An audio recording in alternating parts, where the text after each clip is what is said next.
Oregon's gun laws are about to get a bit stricter. By a narrow margin, 50.7%, Oregonians passed Measure 114 back in November. 50.7%. Measure 114. Measure 114 bans the sale, transfer, or manufacture of magazines with more than 10 rounds of ammunition and requires a permit and background check to buy a gun.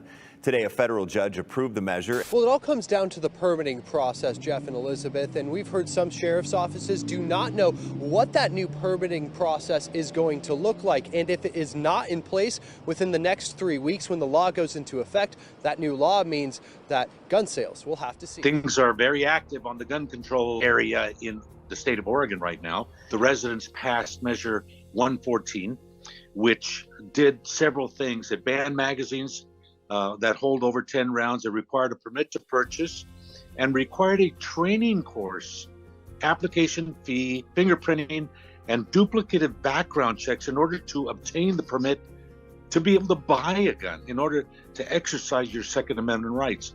It passed by a razor-thin margin. Of course, the Portland area kind of tipped the scales. The rest of the state was very much against this measure. We went to the state court as opposed to the multiple lawsuits that have been filed in the federal court challenging Measure 114 on the constitutional Second Amendment violation.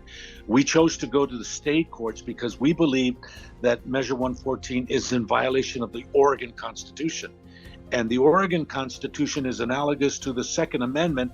So we thought that that was an important place for us to make this argument and to show that this measure goes contrary to the Oregon Constitution.